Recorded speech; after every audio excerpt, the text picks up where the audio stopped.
On va commencer tout de suite ce premier moment de la journée avec Romain Noël, qui est poète, qui est théologien, qui produit des textes hybrides qui entrelacent souvent la réalité et la fiction, la théorie, mais aussi une part affective dans la théorie que tu revendiques, une part faite à la sensibilité, aux larmes, notamment dans ce très beau livre que tu as publié il y a combien de temps ?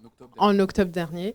La grande conspiration affective, qui est un thriller théorique, qui est un ouvrage, en tout cas un texte qui cherche à approcher l'histoire de l'art, mais qui le fait avec une méthodologie, des manières de s'approcher des œuvres qui convoquent autant ton histoire personnelle, peut-être des formes d'effondrement aussi intérieur, effondrement écologique, et puis dans la construction narrative, se saisissent aussi de cette forme qui est l'histoire dont vous êtes le héros, mais aussi des formes poétiques.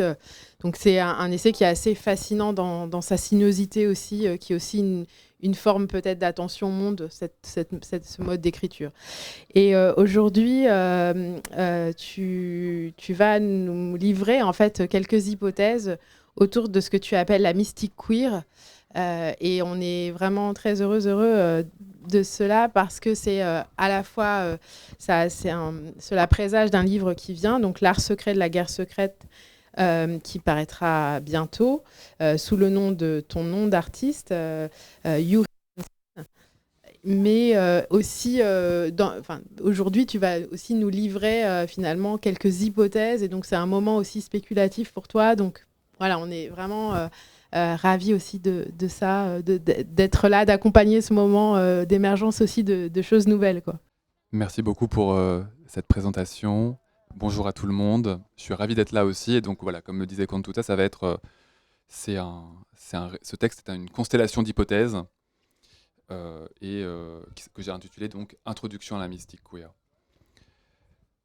Depuis des années, une intuition brûle en moi, tenace et fragile comme la braise sous la cendre.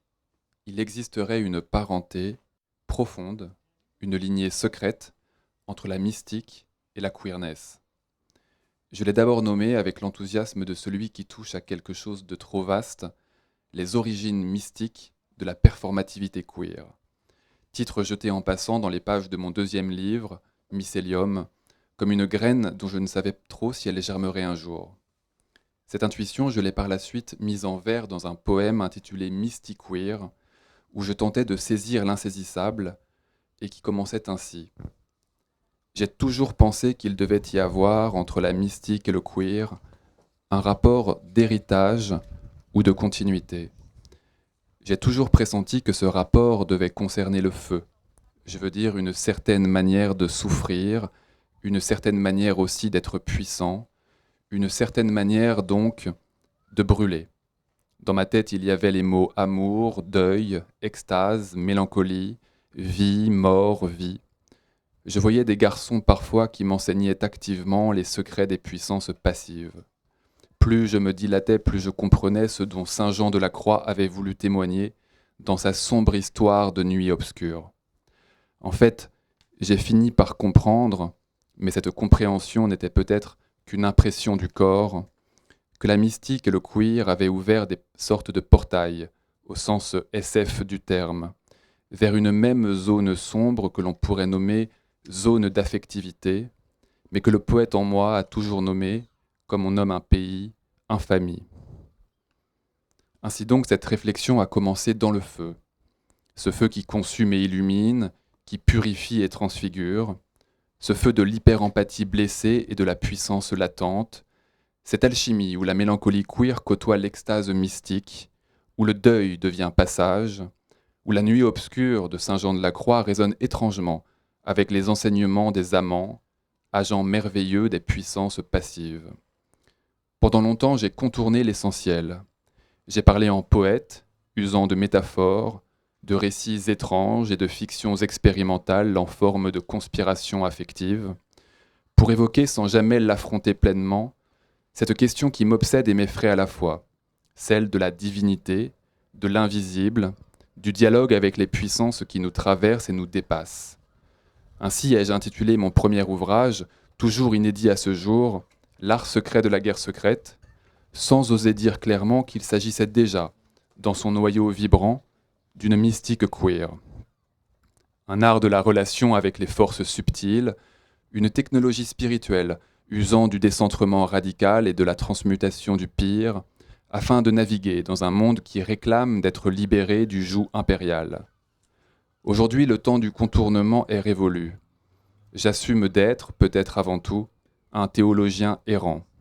Non pas le gardien de dogmes figés, mais un explorateur de ces confins où l'expérience queer, dans sa marginalité constitutive, sa brûlure singulière et sa puissance de défi, rejoint la disposition fondamentale du mystique, je veux dire cette ouverture vertigineuse au dialogue avec les invisibles, cette capacité à visiter d'autres mondes, intérieurs, collectifs, cosmiques, et à en rapporter des étincelles pour attiser les braises de nos révolutions.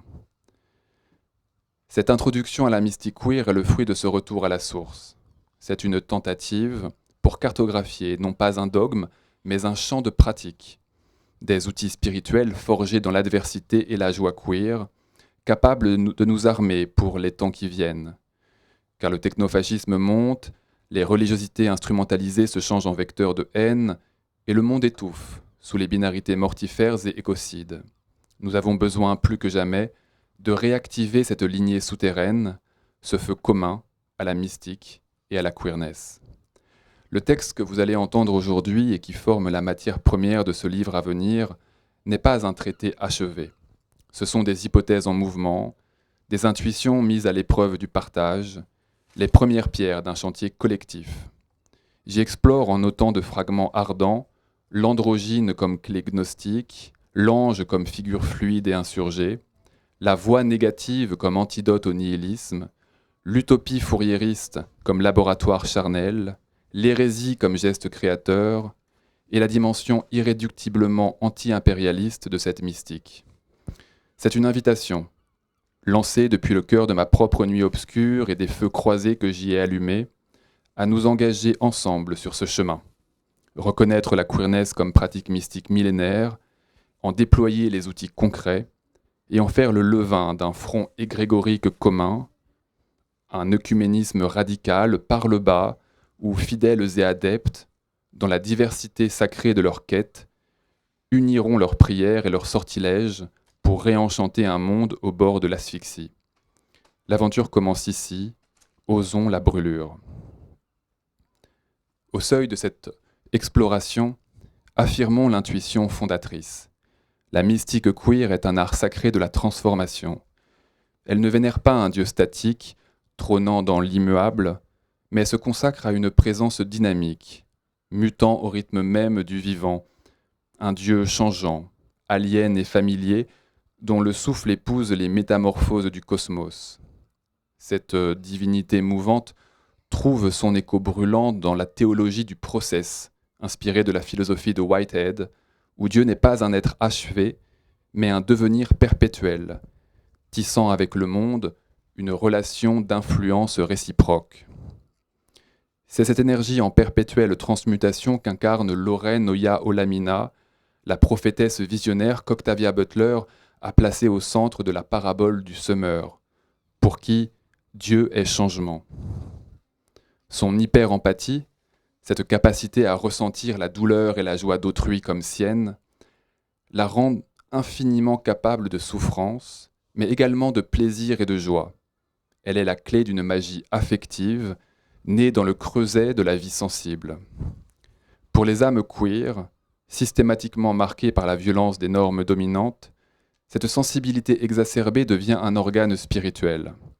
Elle transforme la souffrance subie en radar pour percevoir les tremblements du monde, en outil de communion avec les blessures de la terre et une dimension élémentaire de la tradition des opprimés. La douleur ici n'est pas une fin, elle est le combustible d'une alchimie sacrée où le plomb des expériences marginalisées se transmute en or de compassion active et de résilience visionnaire. Ainsi, la théologie queer ne saurait se réduire à des joutes doctrinales ou à l'érudition stérile. Elle est avant tout une technologie vivante, un ensemble de pratiques dévotionnelles conçues pour amplifier notre puissance de dialogue avec l'invisible. Ces rituels, ces prières, ces méditations sont des outils concrets pour affiner notre réceptivité à cette énergie d'amour toujours mouvante qui palpite au cœur de ce monde où nous apprenons à reconnaître la force transformatrice que nous disons divine. La théologie queer ne demande pas quel dogme devons-nous suivre pour être dans le vrai, mais quelles pratiques devons-nous cultiver afin de nous rendre plus perméables au souffle des mondes visibles et invisibles, plus capables de relationner avec cette force mutante et plus aptes à participer à la transformation du monde. En ce sens, la mystique queer est l'école ultime du devenir, un laboratoire où l'on s'exerce jour après jour à dialoguer avec le Dieu alien dont la seule loi semble être l'éternel renouvellement. Les études queer, nées des luttes et des marges, ont accompli un travail précieux. Déconstruire les normes oppressives, révéler la performativité du genre et offrir des outils critiques pour penser les identités fluides. La théologie queer qui en découle a elle aussi son mérite. Elle a braqué les projecteurs sur les textes sacrés avec un œil neuf, traquant les silences et les subversions cachées, interrogeant saint Paul ou Grégoire de Nice à travers Foucault, Butler ou Derrida. Mais cette alliance féconde porte en elle un risque subtil, que la queerness devienne avant tout un objet d'étude, un champ académique parmi d'autres, plutôt qu'une expérience spirituelle vivante.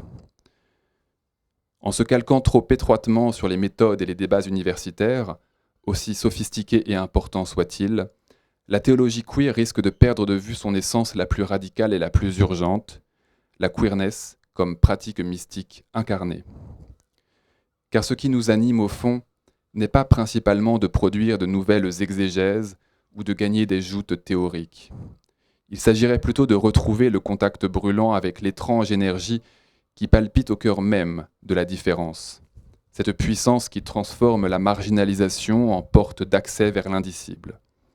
Les études queer, par leur nature analytique, excellent à cartographier les prisons du genre et de la sexualité, mais elles nous disent moins comment en briser les murs de l'intérieur par la force de l'extase, de la prière réinventée ou de l'alliance communautaire. Or, c'est précisément de cela dont nous avons besoin aujourd'hui. Non pas uniquement d'un surcroît de concepts, mais de rituels à vivre. Non pas de nouveaux articles, mais de nouvelles manières de sanctifier nos corps, nos désirs, nos liens. La mystique queer n'est pas une sous-catégorie de la théologie savante. Elle en est, je crois, la source jaillissante et souvent oubliée. Cette intuition première, que la différence et l'anomalie ne sont pas des tares sociales, mais des organes spirituels, capables de percevoir des fréquences difficilement accessibles au regard normé. Réduire cette expérience à un dialogue entre théorie contemporaine et figures anciennes, c'est passer à côté de son potentiel le plus explosif, sa capacité à régénérer le sacré ici et maintenant, à partir de la chair même de nos expériences déviantes. Il est temps de franchir un cap. Sans renier l'apport crucial des études queer, ces phares dans la nuit du dogme, engageons-nous résolument dans la recherche de notre puissance spirituelle. La mystique queer ne s'exprime pas ou pas seulement en colloque et en symposium. Elle se pratique dans le souffle partagé d'une prière, dans la transe ritualisée d'un corps touché par la grâce, dans la solidarité magique d'un réseau d'entraide, dans l'audace de réinventer le sens même du sacré à partir de nos cicatrices et de nos désirs. C'est à ce niveau-là, concret, charnel, communautaire, que se joue, je crois, la vraie révolution, faire de notre expérience queer non plus un sujet d'étude, mais une forge d'où jailliront les outils pour refaçonner le monde. Car c'est en réapprenant à prier, à célébrer, à enchasser le divin dans nos réalités marginales que nous deviendrons pleinement les architectes de l'émancipation intégrale. L'étude a sa part, bien entendu, dans la mystique queer, mais elle ressemble davantage à un groupe de prière, à une bibliothèque de magie ou à une yeshivat sous-commune qu'à une production proprement académique. Notre laboratoire, c'est le cœur battant du monde blessé qui attend, non une nouvelle salve d'érudition philosophique, mais une guérison par le feu de l'amour queer pleinement déployé. C'est cette flamme-là, pratique, politique, profondément mystique, que ce texte entend rallumer. La mystique queer est fondamentalement une mystique de l'incarnation transfigurée, non pas au sens christologique d'un verbe fait chair, mais au sens d'une capacité devenue commune à célébrer la matière comme le support nécessaire de nos gestes spirituels. Notre corps, ce territoire marqué par les assignations et les réassignations, devient paradoxalement le véhicule privilégié du dépassement. L'extase n'y est pas évasion hors de la matière, mais plongée vertigineuse dans ses strates vibrantes. Qu'elles surgissent dans la transe érotique partagée, dans la danse communautaire où les individualités se dissolvent, ou dans cette attention flottante de celles qui jardinent en oubliant le tumulte du monde, à l'image de Derek Jarman dans son cottage de Dungeness, où le parfum de la valériane rouge et le contact du sable brûlant permettaient, me semble-t-il,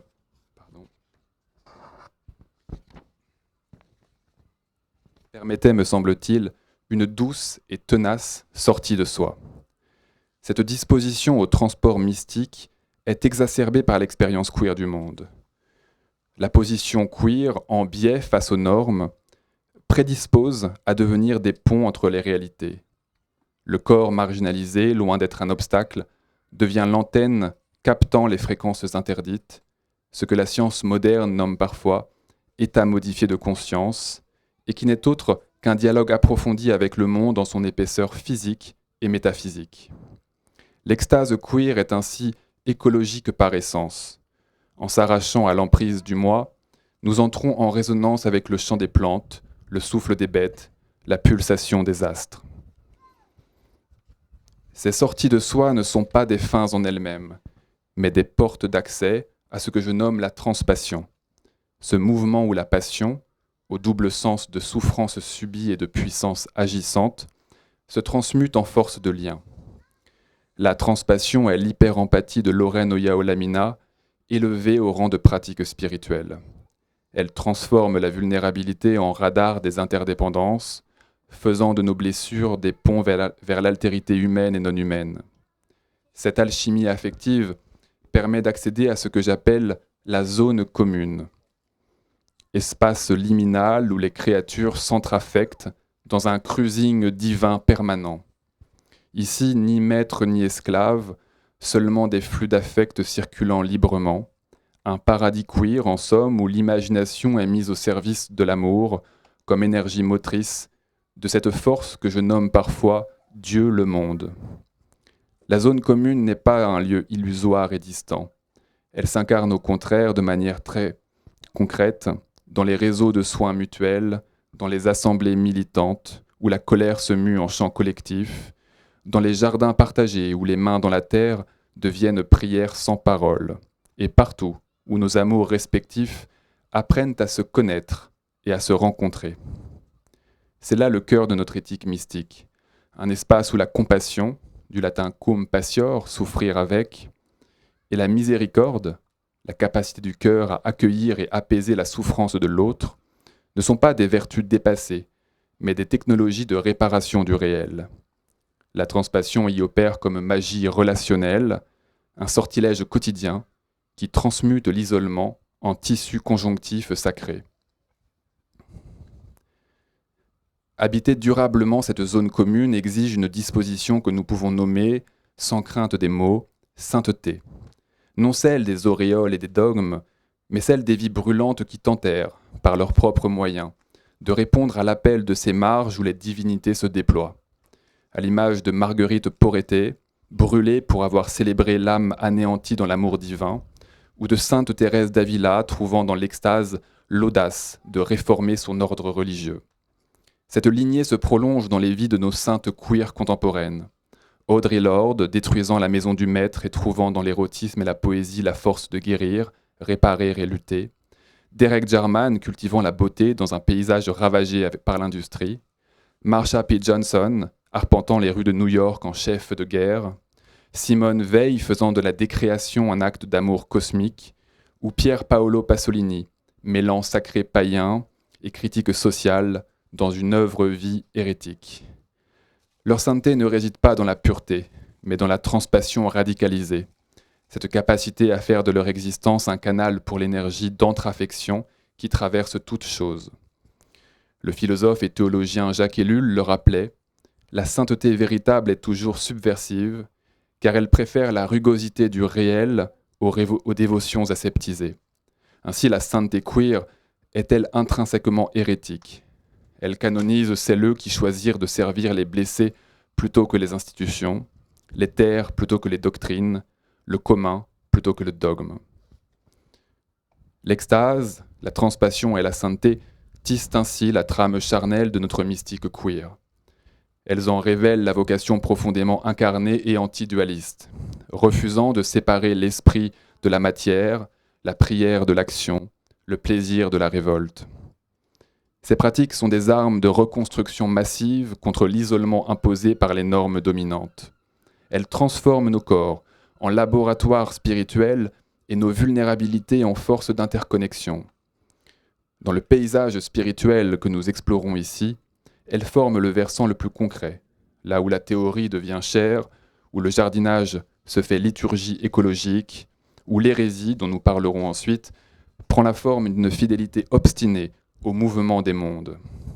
Car aimer suffisamment le réel pour en partager les transes et les douleurs, c'est accomplir la plus haute magie qui soit, ensemencer la zone commune, ce paradis imparfait que nous bâtissons, de transpassion en transpassion, aux frontières du visible et de l'invisible. L'hérésie, qui signifie étymologiquement choix, parti pris, et désigne par extension le fait de rejoindre une doctrine qui suppose de vivre autrement, n'existe jamais en elle-même. Elle est toujours une étiquette collée par un pouvoir établi, religieux, politique, social, sur ce qui menace son monopole de la vérité. Les mouvements qualifiés d'hérétiques à travers l'histoire, des gnostiques et cathares aux béguins et béguines, des spirituels franciscains aux mystiques radicaux, partageaient souvent un trait commun, leur refus de se soumettre à une orthodoxie figée, leur désir de chercher un accès direct à l'invisible hors des institutions contrôlées, l'intuition fondamentale selon laquelle toute tradition repose sur une capacité à se transformer pour répondre aux besoins du temps. En ce sens, la queerness porte en elle une dimension hérétique intrinsèque, non parce qu'elle serait fondamentalement antinormative dans un absolu chimérique. Comme le rappelle Pierre Niedergang, toute communauté, y compris queer, génère ses propres cadres et codes nécessaires à sa cohésion. Mais parce que son existence même, par son décentrement assumé vis-à-vis des normes de genre et de sexualité socialement instituées, constitue un défi vivant à l'ordre dominant. Ce dernier, qu'il se pare des atours de la tradition religieuse ou de la nature, perçoit cette différence comme une menace. Elle révèle que ces normes ne sont ni éternelles, ni universelles, mais contingentes et contestables. L'accusation d'hérésie, ou ses équivalents modernes, déviance, contre-nature, sert alors à délégitimer et à contenir cette puissance subversive. Pourtant, la mystique queer ne se réduit pas à cette transgression. Comme les grandes hérésies fécondes du passé, elle articule une double nécessité. Détruire les normes oppressives qui mutilent l'âme et le corps, mais pour mieux construire, dans l'espace ainsi libéré, des normes soutenant l'épanouissement. Elle ne brise pas les idoles par nihilisme, mais pour dégager un terrain où ériger de nouveaux autels, des rituels inclusifs, des théologies fluides, des éthiques relationnelles fondées sur le consentement et le soin. Son hérésie n'est pas un rejet du sacré, mais une réclamation acharnée de son droit à le réinventer, un geste spirituel profond qui réactive le souffle prophétique étouffé par les dogmes. Reconnaître cette parenté hérétique, ce n'est donc pas célébrer la transgression pour elle-même, ni verser dans un romantisme rebelle simpliste. C'est prendre acte d'un mécanisme historique de répression, tout en revendiquant la légitimité créatrice de nos choix spirituels. La mystique queer, en tant qu'hérésie vivante, assume cette dialectique exigeante. Elle pulvérise les carcans qui étouffent le divin, mais pour mieux tisser, à partir de nos vulnérabilités et de nos désirs partagés, des normes neuves, des balises non pour enfermer, mais pour permettre l'éclosion. En ce sens, elle n'est pas le chaos, mais l'artisanat sacré d'un ordre alternatif, plus hospitalier dans tous les sens du terme. Cette capacité à générer du sens et de la structure à partir de la marge, loin de toute vaine provocation, est peut-être son héritage le plus précieux. Une preuve que c'est souvent depuis les terres dites hérétiques que renaissent, contre les pouvoirs sclérosés, les formes les plus aptes à porter l'émancipation intégrale des corps et des âmes. Je voudrais faire désormais un petit détour par la figure de l'androgyne. Image archétypale surgit des profondeurs de la conscience. L'androgyne n'émerge pas par caprice dans les labyrinthes de la gnose, sur les sentiers abrupts de la mystique, au cœur des spéculations théosophiques ou dans les grimoires de l'ésotérisme. Sa présence obstinée, universelle, trahit, je crois, une nécessité ontologique, une clé forgée pour accomplir quelque chose que l'on pourrait définir comme une prophétie spirituelle transhistorique et transculturelle. Dans le tourbillon du plérome gnostique, il incarne la plénitude perdue, l'humanité pré-chute, la créature tissée de lumières indifférenciées où masculin et féminin ne sont plus que les manifestations, déclinables à l'infini, d'un même souffle primordial, avant que le drame de la séparation et de la chute dans la matière dichotomisée n'advienne. Retrouver cette unité androgyne, c'est désamorcer la catastrophe originelle, réconcilier les réalités déchirées et retrouver le chemin de la chambre céleste où l'âme épouse son ange dans un silence qui est avant tout dialogue avec l'innommable. La mystique, qu'elle soit celle d'un maître Eckhart scrutant le désert de la déité au-delà de Dieu, ou d'une Thérèse d'Avila gravissant les demeures intérieures, connaît cet appel vers un état au-delà des formes, un vide fécond où les attributs genrés, comme tous les voiles de l'ego, se dissolvent dans l'océan de la présence pure. Devenir androgyne, c'est faire taire en soi le tumulte des dualités pour entendre enfin le murmure incréé, accéder à ce secret des secrets qui n'est autre que l'expérience directe, indicible, de la racine divine de l'être, une théogonie où l'humain, débordant infiniment ses propres limites, comme le préconise la théologie négative, sur laquelle nous reviendrons plus tard, s'élargit jusqu'à coïncider avec l'illimité. La théosophie, tout comme l'alchimie opérative et les traditions hermétiques ou kabbalistiques, célébrant l'Adam primordial comme image intégrale de l'anthropos céleste, convergent vers cette même vérité incendiaire. La binarité terrestre est un voile, un apprentissage peut-être, mais surtout un obstacle à franchir pour qui aspire à l'intimité absolue avec le principe.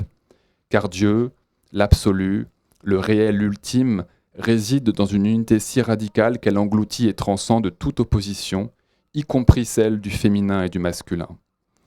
Valoriser l'androgyne n'est donc point un hasard culturel, mais la reconnaissance intuitive, à travers les âges et les voiles doctrinaux, d'une loi spirituelle fondamentale. La réconciliation des contraires en nous est le sas obligé vers l'éveil, la condition sine qua non pour déchiffrer l'énigme du cosmos et participer consciemment au mystère du monde. C'est précisément en refusant de séparer la rigueur théologique des fulgurances occultes, la prière du rituel magique, l'ascèse du mystique et la vision du poète, que l'on perçoit combien ces champs, loin de s'opposer, tissent ensemble une métaphysique de l'accomplissement où l'androgyne en vient à symboliser l'horizon transfiguré de l'humain, et par extension du non-humain, car cette réintégration de l'unité perdue ouvre à une compassion sans bordure, à une sacralisation du vivant dans toutes ses manifestations, annonçant un épanouissement cosmique où la divinisation de l'individu n'est que le prélude à la transfiguration radieuse du tout. Cette persistance de l'androgyne à travers les âges et les traditions révèle une vérité fondamentale. La mystique queer n'est pas une création nouvelle, mais la réactualisation urgente d'un courant spirituel souterrain dont les occurrences n'ont jamais cessé d'émerger à travers l'espace et le temps. Elle fut portée, souvent en secret, par celles qui refusaient les cloisonnements imposés. Aujourd'hui, reconnaître cette tradition cachée nous impose une tâche collective, unir nos forces, par-delà les frontières et les dogmes, dans un effort international et multiconfessionnel. Il s'agit de libérer pleinement ce potentiel spirituel longtemps marginalisé, afin qu'il nous guide, ensemble, vers l'émancipation. De même, la question du sexe des anges, qui a pu sembler une querelle théologique vaine, révèle en vérité une intuition spirituelle profonde, traversant les traditions. Les anges y apparaissent comme des êtres délibérément situés hors des catégories binaires. Dans l'islam comme dans le judaïsme, dans le christianisme des pères de l'Église comme dans les mystiques populaires, ces messagers célestes sont décrits sans âge, sans procréation, sans attributs genrés définitifs. Leur corporéité même, lorsqu'elle est évoquée, flotte dans un entre-deux qui défie toute assignation. Cette ambiguïté n'est pas un hasard. Elle reflète la nature même du divin, lequel, comme l'affirmait saint Grégoire Palamas, n'est pas un être figé mais une énergie vivante, une lumière incréée qui transcende toute forme, tout genre, toute limite humaine. Les anges, par leur fluidité essentielle, nous rappellent ainsi que Dieu n'est ni homme ni femme, mais une présence dynamique et aimante, irradiant bien au-delà des dualités. C'est ici que la figure de Lucifer, l'ange déchu, demande une réhabilitation urgente. Son nom même, porteur de lumière, trahit sa fonction originelle de révélateur. En refusant l'ordre hiérarchique céleste, en tombant pour avoir trop aimé la liberté, Lucifer incarne une rébellion sacrée contre les normes imposées, une queerness radicale. Certaines traditions gnostiques ou ésotériques voient d'ailleurs en lui une face cachée du Christ, tous deux étant nommés étoiles du matin, Jésus dans l'Apocalypse, Lucifer dans le livre d'Isaïe. Cette parenté symbolique souligne combien la lumière véritable naît souvent de la transgression des frontières. Ainsi, les anges dits déchus ne sont pas des démons à craindre, mais des miroirs de notre propre désir d'émancipation spirituelle. Leur exclusion du paradis traditionnel fait écho à la marginalisation des âmes queer à travers l'histoire.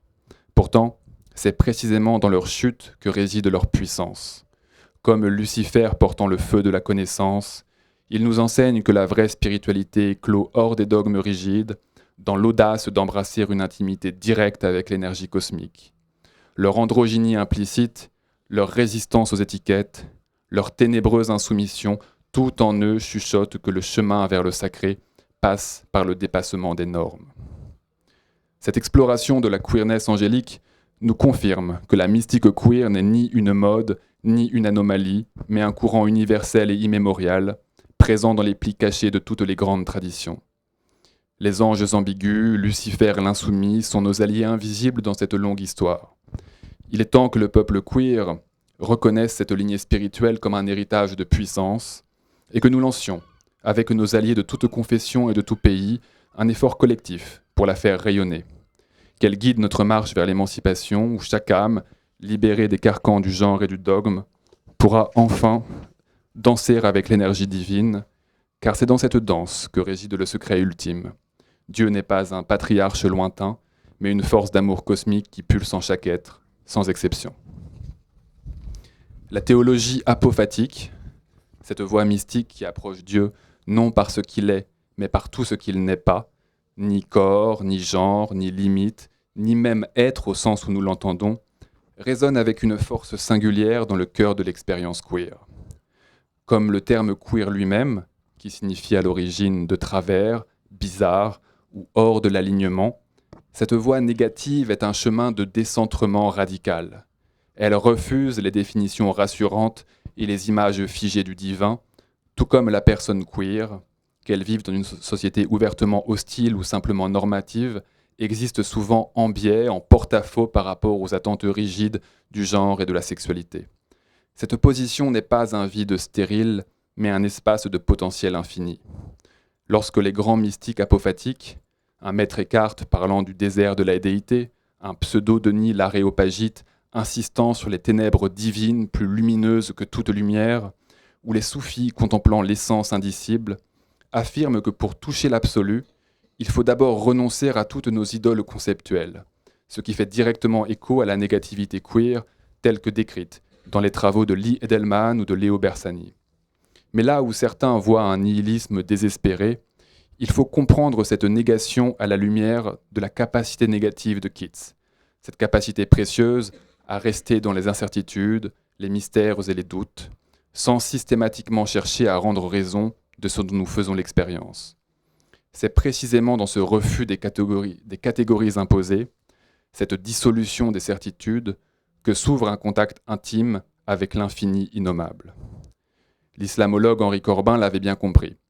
La théologie apophatique n'est pas un renoncement au sens, mais un antidote puissant au nihilisme occidental.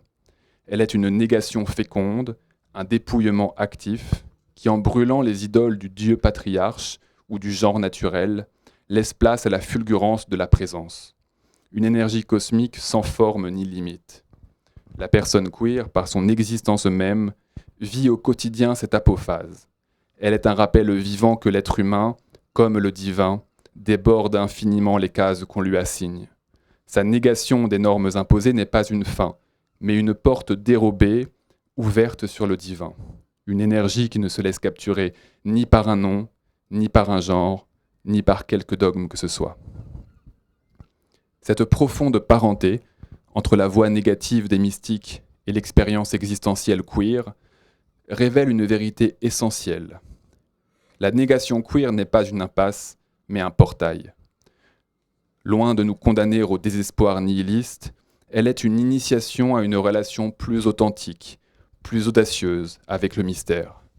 Cette mystique apophatique queer, tissée de silence actif et de défis féconds, existe depuis toujours, portée par les créatures marginales, les hérétiques, les bizarres de tous les temps et de toutes les cultures, des Two-Spirites amérindiens aux mystiques anonymes. Notre tâche collective, urgente, est de la reconnaître pleinement, de la célébrer comme un héritage de puissance spirituelle et de l'offrir au monde comme une boussole pour l'émancipation. Car en embrassant cette négation radicale, ce refus des cages conceptuelles et genrées, nous ne détruisons pas, nous préparons le terrain pour une affirmation plus vaste, plus inclusive de l'énergie divine qui palpite queer en chaque être et en toute chose. C'est dans ce vide, sanctifié par le refus des idoles, que jaillit enfin la puissance sans nom que réclament nos cœurs et nos communautés. L'imagination utopique n'est pas un luxe pour les personnes queer, mais une question de survie élémentaire. Confrontées à l'hostilité structurelle des sociétés normatives, qu'elles prennent la forme de violences physiques, d'exclusion légale ou d'invisibilisation culturelle, elles sont contraintes, pour préserver leur intégrité psychique et spirituelle, d'inventer des échappatoires vers d'autres mondes possibles. Cette nécessité existentielle forge un double mouvement indissociable. D'abord, un dialogue avec l'invisible. Lorsque le monde tangible vous rejette, les frontières du réel s'assouplissent. Beaucoup se tournent alors vers des présences immatérielles, anges marginaux, divinités fluides, esprits complices ou ancêtres queer, qui offrent un refuge dans l'intimité sacrée. Ces entretiens secrets avec l'au-delà des normes constituent une mystique concrète, une manière de puiser à une source de réconfort et de puissance que le monde visible nous refuse. En parallèle, et par nécessité vitale, émerge une projection utopique radicale. Si la terre promise n'existe pas ici-bas, il faut la construire mentalement avant de l'incarner collectivement. L'utopie queer n'est pas une fantaisie littéraire, mais un muscle spirituel développé dans l'adversité. Une capacité à envisager, contre toute évidence, des espaces où les corps et les désirs ne seraient plus des motifs de honte, mais des célébrations de la diversité divine. Cette projection n'est pas une fuite, c'est un acte de résistance, une déclaration que le présent oppressif n'aura pas le dernier mot. L'expérience queer, par sa position en biais, devient ainsi une école involontaire mais puissante de réenchantement du réel.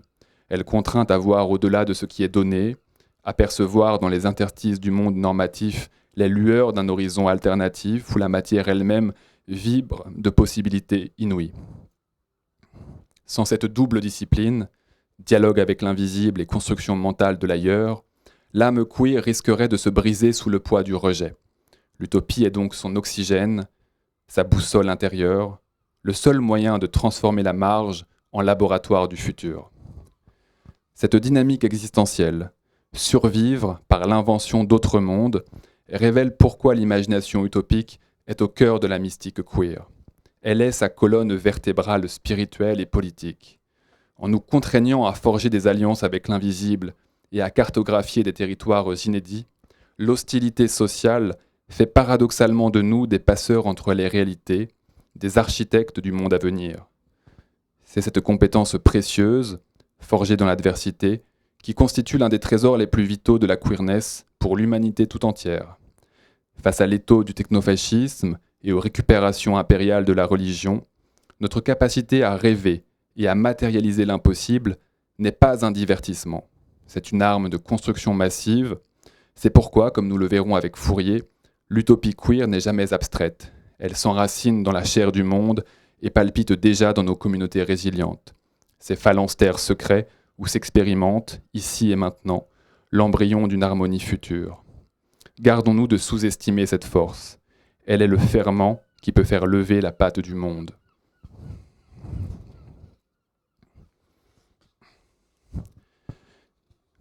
Charles Fourier, ce visionnaire du XIXe siècle, souvent relégué au rang d'excentrique, apparaît aujourd'hui comme un prophète oublié de la mystique queer. Dans son texte sur l'esprit irréligieux des modernes, il ne dénonce pas l'absence de foi, mais bien la fausse religiosité d'une civilisation moderne étouffant la vie par ses normes morales rigides, son capitalisme desséchant et son hétérosexualité obligatoire. Comme l'a souligné Mackenzie Wark dernièrement, la queerness de Fourier éclate dans son refus radical des catégories. Son univers utopique des phalanstères célèbre la fluidité des désirs, la multiplicité des unions amoureuses et sensuelles, ce qu'il appelle les passions composées, et la sacralisation de chaque pulsion créatrice comme reflet de l'harmonie cosmique.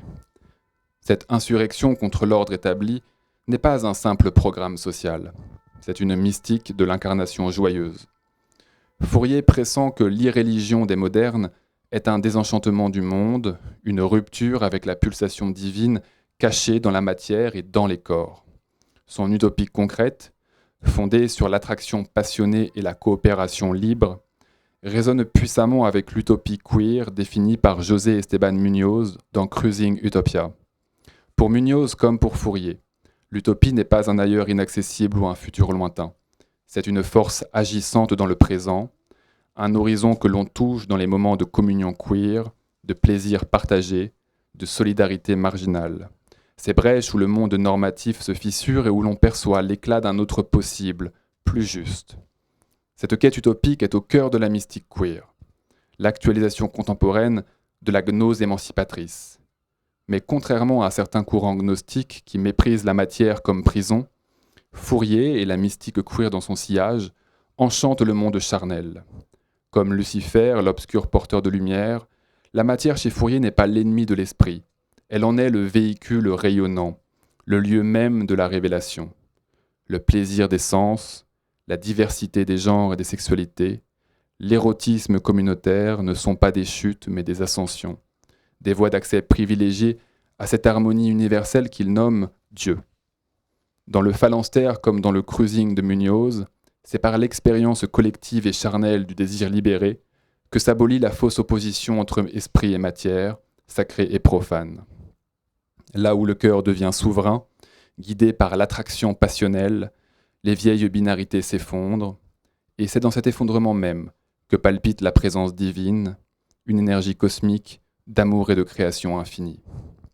Fourier, ce mystique queer avant la lettre, nous lègue ainsi une pratique spirituelle essentielle pour notre temps de crise. L'utopie active comme discipline de l'imagination incarnée. Son combat contre l'esprit religieux des modernes, cet esprit de contrôle, de profit et d'écrasement normatif qui étouffe le divin dans le vivant, est plus urgent que jamais face à la montée du technofascisme et à la récupération haineuse des spiritualités. Avec Muñoz, il nous rappelle que rêver un autre monde, le préfigurer dans nos liens, nos désirs et nos communautés queer, n'est pas une fuite. C'est un acte de résistance mystique, un rituel de réenchantement du réel. Ajoutons cette pratique au répertoire sacré de la mystique queer, aux côtés de l'apophatisme libérateur et de l'insurrection angélique. Car c'est en cultivant ces phalanstères du cœur, ces zones autonomes d'harmonie désirante, que nous forgeons les outils concrets pour sauver notre monde. La mystique queer ne saurait être authentique, sans être radicalement anti-impérialiste et décoloniale. Cette exigence ne révèle pas d'un ajout politique opportun, mais jaillit de son essence même. Comme pratique spirituelle née des marges et des interstices, elle porte en elle une mémoire vive des violences systémiques, celle du colonialisme qui a imposé ses normes de genre et de sexualité en éradiquant les pluralités sacrées, celle du capitalisme global qui transforme les corps et les désirs en marchandises, et celle des États-nations qui instrumentalisent les luttes LGBTQ+, pour servir leurs agendas de domination. L'homonationalisme, cette trahison spirituelle et politique où certains droits queer sont brandis comme étendards de la supériorité civilisationnelle occidentale, justifiant guerre, racisme et mépris des peuples du Sud, constitue l'antithèse absolue de la mystique queer. Car celle-ci puise sa force précisément dans le refus de toute hégémonie. Elle sait que la libération des corps et des âmes est indissociable du démantèlement des logiques impériales, des hiérarchies raciales et de l'exploitation extractiviste. Son enchantement du monde ne se limite pas à la célébration des identités. C'est un acte de guérison des blessures coloniales, une réappropriation par les personnes concernées des savoirs spirituels autochtones étouffés, une reconnaissance des cosmologies non occidentales.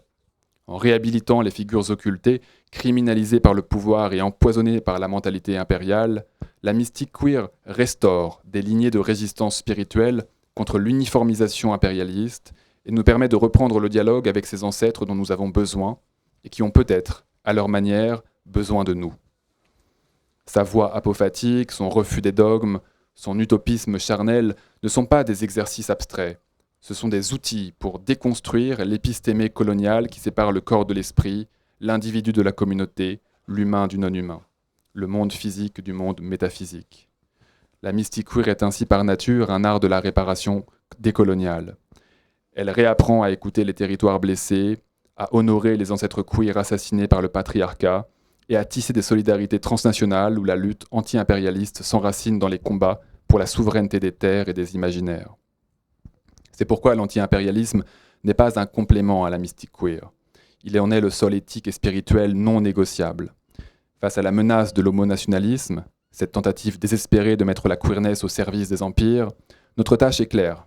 Faire de la mystique queer un rempart vivant contre toute récupération hégémonique et un pont entre les mémoires réprimées du monde entier.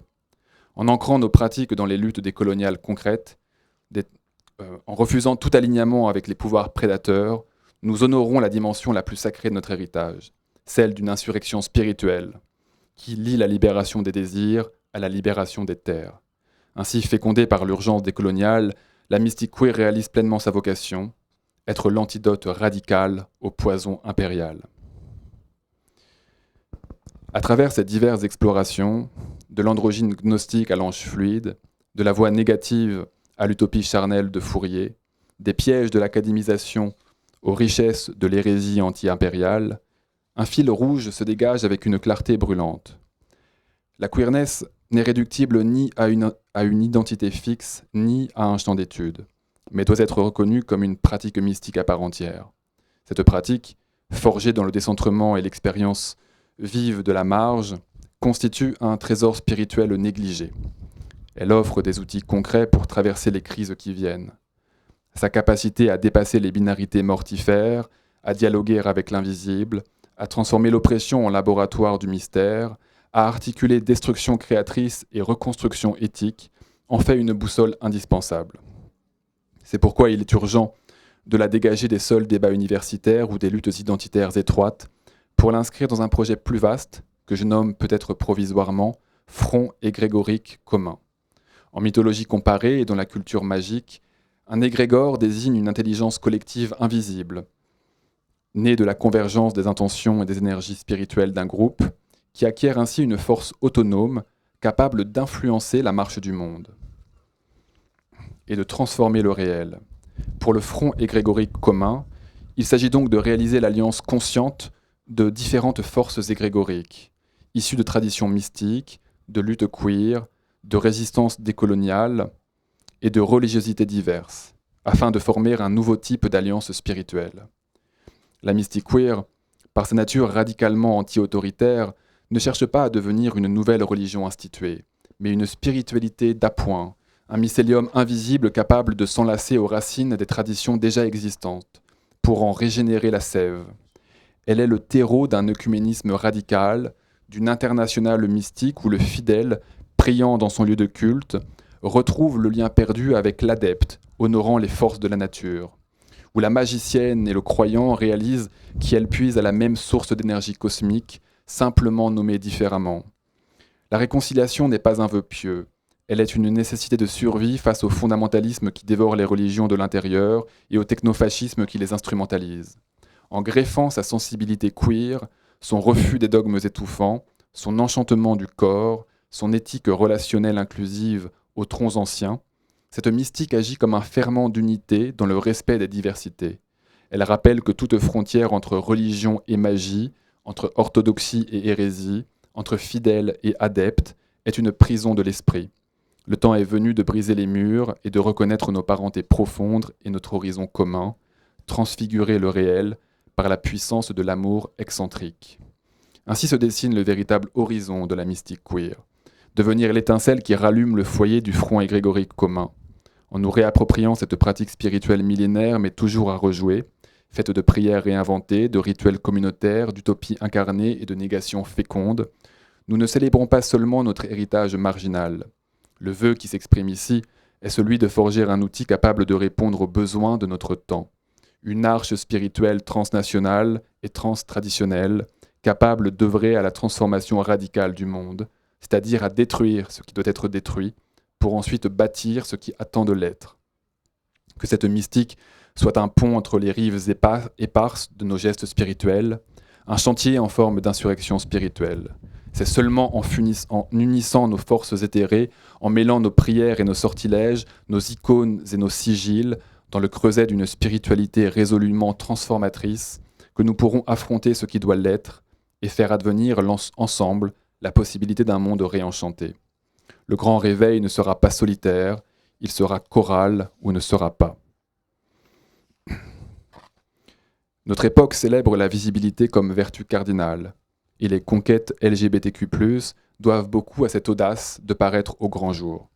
Pourtant, je pressens qu'une autre discipline, tout aussi cruciale, réclame aujourd'hui son dû, l'art sacré de l'invisibilité, non par peur ou résignation, mais par conscience aiguë que certaines métamorphoses ne survivent pas à la lumière crue des projecteurs, comme les graines plongées dans l'obscurité du sol ou les réseaux mycéliumniques propageant leurs filaments sous l'humus forestier. Nos révolutions ont besoin d'espace retirés pour germer. Cette nécessité n'est pas une trahison du combat public, mais son complément vital. Là où la visibilité permet d'obtenir des droits, l'invisibilité cultive les substrats métaphysiques qui leur donneront sens et durée. Fascinés depuis toujours par les substrats métaphysiques, par les cryptes gnostiques, les enceintes monastiques ou les sanctuaires ruraux des radical fairies, j'y vois moins des refuges que des laboratoires. Ces lieux, à l'image du phalanstère fourriériste ou de la communauté rêvée de Lorraine Oya au Lamina, sont des espaces de sécession temporaire, des enclaves où l'on s'exerce à désapprendre le bruit du monde pour mieux percevoir les futurités que nos cœurs réclament. Ce sortir du monde n'est pas une fuite, mais un repli stratégique, un acte de résistance par la profondeur. C'est pourquoi je persiste à rêver d'un monachisme queer, non des cloîtres d'obéissance, mais des espaces de vie collective, où, loin des activités prédatrices valorisées par le pouvoir, nous forgerions les outils spirituels dont le monde a besoin. Rituels de réparation affective, liturgie fluide, protocole d'extase écologique, architecture sacrée de la zone commune. Si la visibilité déploie nos présences au soleil des luttes, l'invisibilité prépare le sol où germeront nos métamorphoses. Négliger l'une appauvrit l'autre, leur dialectique est l'art secret d'une révolution intégrale. Pour être tout à fait honnête, j'ai peur parfois que les pensées que je partage avec vous ce matin ne soient que fantasmes fumeux ou sécrétions délirantes d'un cœur incapable d'accepter le monde tel qu'il est. Et pourtant, j'y reviens toujours. C'est comme un appel irrésistible, une aimantation aussi concrète que la force gravitationnelle. Je n'ai jamais eu peur du ridicule et c'est de pire en pire.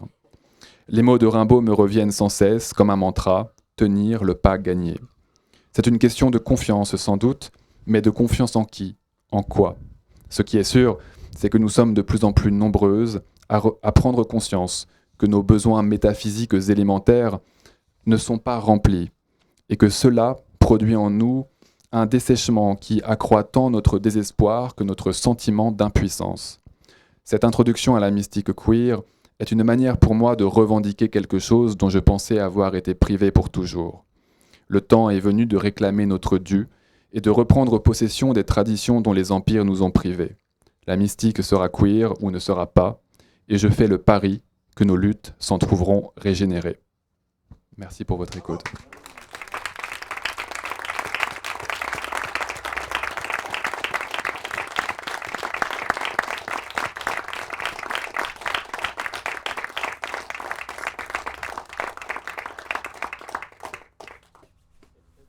Merci beaucoup pour votre écoute.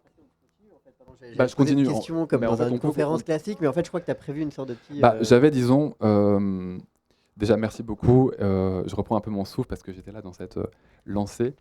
J'avais prévu un atelier d'écriture à l'origine et en fait, j'ai réalisé que le temps allait nous manquer et que c'était pas une bonne idée de se lancer dans un chantier collectif, surtout avec des thématiques comme celles qu'on vient d'aborder, qui sont quand même assez délicates. Et au lieu de ça, j'avais envie de vous poser des questions si vous acceptez, si tant est qu'il y a des réponses qui peuvent être partagées. Mais disons que il y a 2 mois de ça, j'ai fait une conférence à Marseille où j'ai commencé tout juste à évoquer ces questions. C'était la première fois que, disons, je commençais à poser de manière beaucoup moins frontale qu'ici des éléments liés à la question spirituelle. Et ensuite il y a eu une discussion et toutes les personnes qui sont intervenues étaient très enthousiastes et c'était des personnes, souvent d'ailleurs des jeunes personnes queer, qui se retrouvaient dans ce besoin de spiritualité radicale. Sauf que j'ai appris par la suite, par des gens qui étaient présents et présentes, qu'un certain nombre de personnes avaient été très énervées par ma présentation et que même quelqu'un avait dit « on n'est pas à la messe ici ». Parce que, on est juste le dimanche matin et vous êtes bien sur France Culture. Et là, du coup, c'est exactement ce que je me suis dit. Là, donc, on est vraiment en plein dedans.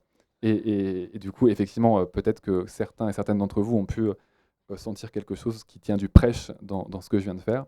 Et donc, je voulais essayer de créer un moment où les personnes qui puissent, qui se sont senties heurtées ou dérangées ou que ça vient remuer à un endroit pas forcément agréable, puissent aussi avoir l'occasion de se manifester. Parce que je pense que c'est un débat extrêmement intéressant et que, notamment dans le contexte français où on a le lien à la spiritualité est quand même très compliqué parce qu'on a une tradition très forte et à certains endroits très importante et que j'entends pas congédier, mais de laïcité, mais voilà, qui rend, et aussi de cartésianisme et de rationalité que je ressens d'ailleurs même moi, qui est ancré en nous et qui fait que même personnellement, quand j'écris ce genre de choses, j'ai toujours une forme de surmoi rationnel qui vient me dire mais qu'est-ce que tu es en train de faire, d'où le dernier paragraphe. Donc voilà, je voulais savoir, est-ce qu'il y aurait des personnes qui pourraient partager une impression comme ça de quelque chose qui leur paraîtrait, par exemple, même remettre en cause des acquis politiques et philosophiques par rapport à cette question justement de la nécessaire séparation du politique et du religieux, là où ce texte, très clairement, entend revendiquer une religiosité ou une spiritualité qui se revendique quand même politique, même si le cœur du texte est bien sûr la mystique et que je laisse entendre quand même que cette mystique, elle serait pré-politique, qu'elle viendrait avant, qu'elle serait le cœur même et qu'elle deviendrait politique seulement parce qu'elle serait criminalisée à un moment ou à un autre. Donc voilà, c'est une... On commence par les critiques, les hurlements. Et exactement, et après, s'il vous plaît. Non, mais après, peut-être que je comprends que ce ne soit pas forcément évident, mais est-ce que si quelqu'un ou quelqu'une a des objections à faire, je serais tellement heureux de les entendre, parce que en fait, c'est nécessaire aussi, et puis c'est un travail en cours, et donc avoir une forme de résistance par rapport à ce qu'on produit, c'est très important, et c'est pas toujours facile de pouvoir repartager ça. Non, mais alors c'est pas du tout une résistance, mais bon, non, si c'est une résistance, okay. Mais c'est pas une critique ou une objection, c'est pas sur ce. Puis de toute façon, on a le droit de parler, même si on on répond pas exactement à ce que tu avais prévu. Exactement. Non, c'est en fait pendant toute la lecture, j'ai vraiment pensé à la spiritualité politique de Michel Foucault, quoi. C'est-à-dire à la spiritualité politique de Foucault, qui est quand même c'est pas non plus quelque chose, je dirais d'inédit, quoi. C'est déjà une porte qui a été ouverte par Michel Foucault, par Christian Jambet et Guy Lardreau. Enfin, il y a quand même toute une tradition en France. Alors, ce n'était pas la queerness, mais bon, avec Foucault, c'était proche. Avec Henri Corbin, que tu as cité. Et si tu veux, ma question, c'est qu'en dehors du fait qu'ils se sont tous confrontés quand même à des gros, gros problèmes dans le passage de la spiritualité d'une émancipation individuelle à une émancipation collective, à chaque fois, ça s'est quand même très, très mal passé. Je me demandais si, dans ta manière d'inscrire la queerness dans la Quand tu tradition... dis ça s'est très mal passé, de quelle Bon, manière? Foucault, je veux dire, il s'est confronté quand même à une catastrophe, quoi, avec sa spiritualité politique. C'est-à-dire le schisme duodécimain, il n'est pas du tout passé dans la dimension théophanique de l'islam, quoi. Il est passé dans l'obsession de la loi. À partir du moment où on a voulu faire de la spiritualité une émancipation collective. Ça a donné un État plus puissant, ça a donné bon, enfin, tout ce qu'on connaît.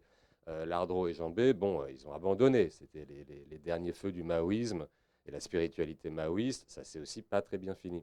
Mais ce n'est pas pour dire qu'il ne faut pas le faire. Mais ma question, c'est quand tu essaies d'inscrire la queerness dans le mysticisme, j'ai l'impression que tu donnais de la tradition mystique une certaine vision qui est celle d'une réconciliation, d'une réparation, d'une harmonie universelle. D'ailleurs, tu dis Dieu ou le monde. Et je me demandais si ça ne conduisait pas à négliger une autre tradition de la mystique. Tu as parlé par exemple des gnostiques, qui, elle, est une tradition de la rupture. Et en ce sens, qui, à mon sens, est un autre type de politique, qui est une politique de l'antagonisme, de la destruction, et qui consiste à dire le monde est corrompu. Il ne s'agit pas du tout de réparer le monde ou de sauver le monde, il s'agit de le détruire. Non, je ne crois pas pour le sauver. Je ne pense pas que ça soit une question de sauver le monde. Oui, dans un autre monde, tout à fait. Mais je veux dire, il y a quand même cette part qui me semble... Enfin, c'est la question que je voudrais te poser. Est-ce que c'est compatible d'avoir une vision d'un monde comme ça, cosmogonique, harmonieux, avec lequel il faudrait se réconcilier, et une vision de rupture d'un monde qu'il faut détruire parce qu'il est corrompu? Enfin, comment tu articules les deux versants de cette tradition? Alors, c'est une question qui m'intéresse beaucoup. Là, en parlant comme ça à l'oral, vous ne pouvez pas l'entendre et je n'ai pas souhaité insister là-dessus, mais pour répondre précisément à ça, j'en suis venu à avoir deux graphies pour le mot monde, où parfois j'écris le monde comme on l'écrit habituellement, et parfois je l'écris avec un haut barré. Et en fait, parce que justement, confronté à cette idée qui est en fait effectivement très gnostique dans son... Voilà, ce sont des lectures liées au mouvement gnostique, à la gnose. Encore une fois, c'est un terme extrêmement vaste qui englobe des réalités très différentes. Mais parce qu'il y a vraiment... Il y a deux manières... C'est comme s'il y avait toujours deux mondes. Et en fait, quand... l'intuition que j'ai, et c'est là où je pense qu'il y a une continuité tout de même gnostique dans cette histoire de mystique queer, c'est qu'il y a un monde, celui que j'écris sans le haut barré, qui pour moi est un faux monde, parce que quand même c'est ça la gnose, c'est les gnostiques dénonçaient le monde, bon là en l'occurrence souvent matériel, comme un monde créé non pas par Dieu, mais par un démiurge, et du coup un faux Dieu, et que ce serait une sorte d'illusion qu'il faudrait dépasser.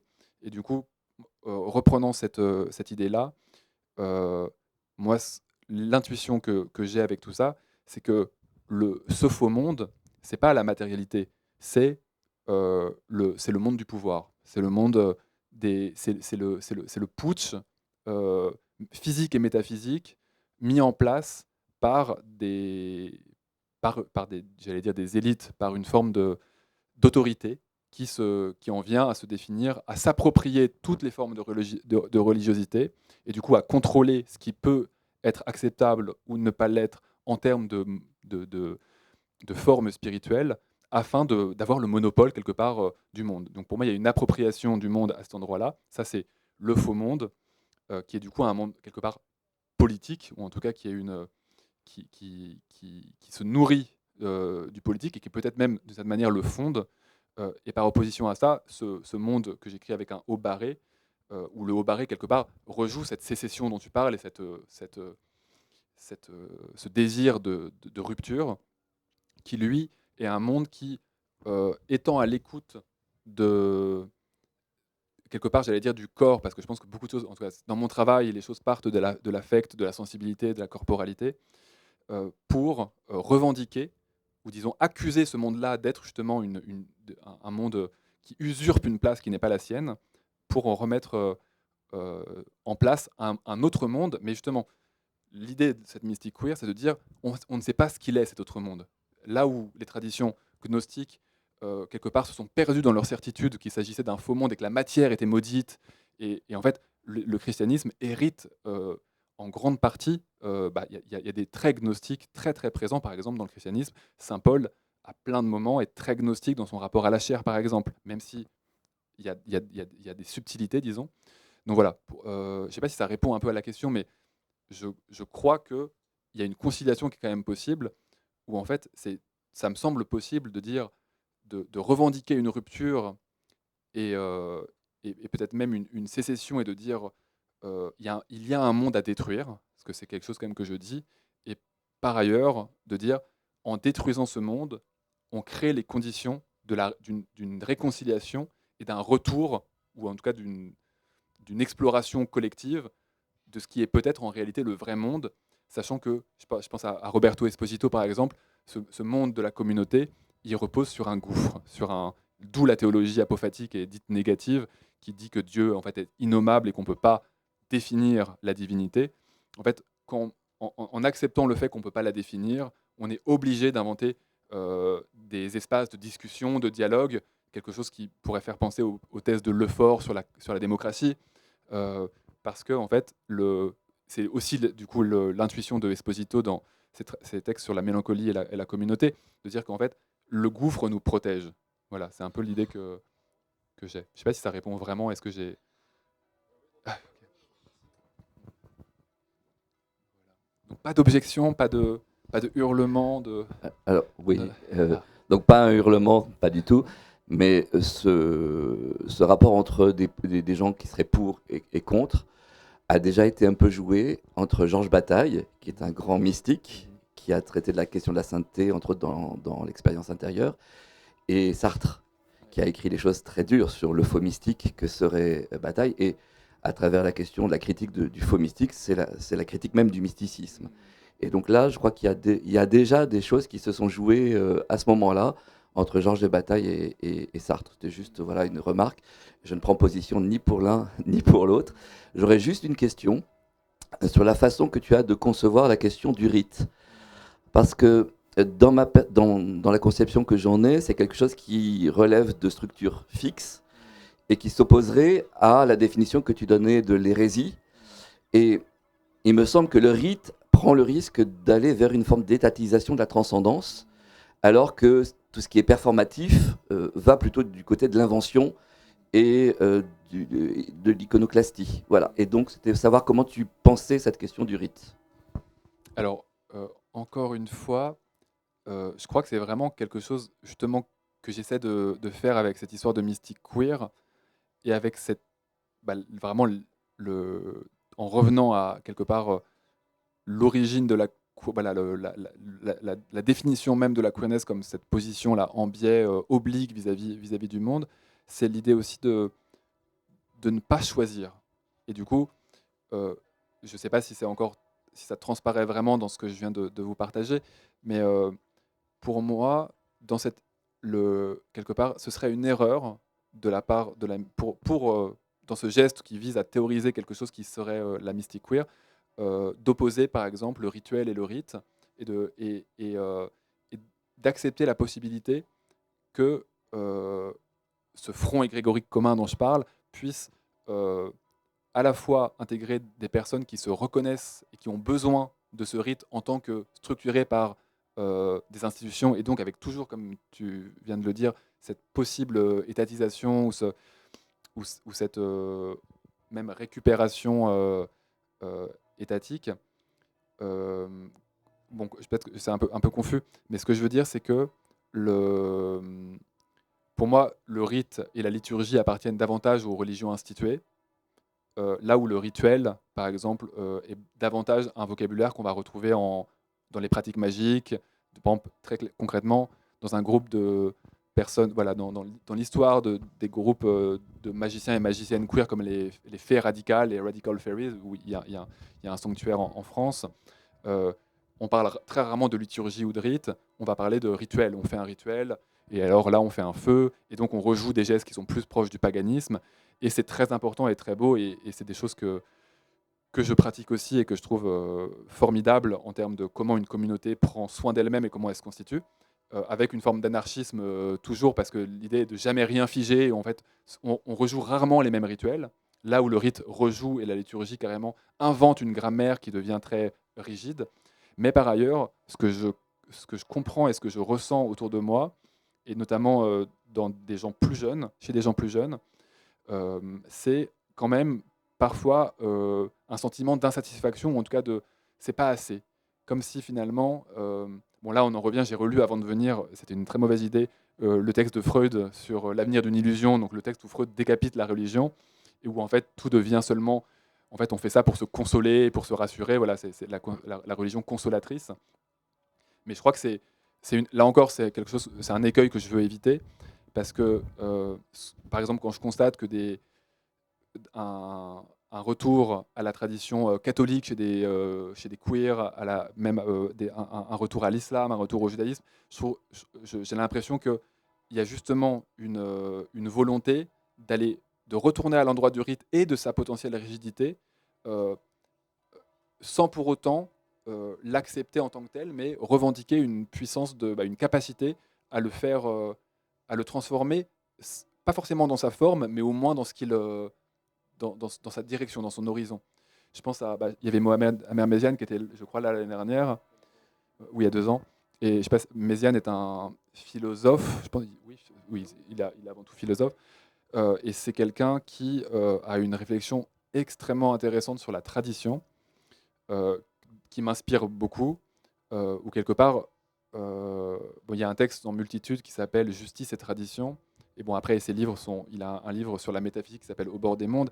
Et Méziane va vraiment montrer, prouver en s'appuyant sur un anthropologue anglais qui s'appelle Talal Assad, que la tradition, elle est vivante et elle est critique avant toute chose. Et que, quelque part, l'orthodoxie fondamentaliste, quelle qu'elle soit, trahit autant la tradition que les mouvements de sécularisation qui délibérément rejettent la religion. Quelque part, que ces deux formes, c'est les deux faces de la même médaille.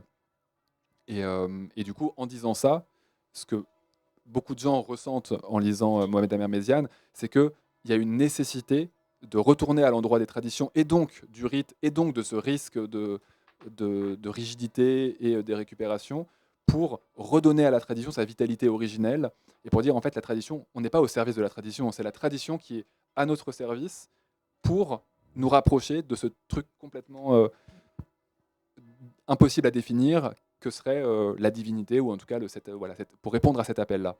Et voilà, je ne sais pas si ça répond vraiment à la question, mais je crois qu'on n'est pas obligé de choisir entre quelque part le rite et le rituel, qu'il y a une nécessité de réinventer le sens même de la tradition en y revenant potentiellement.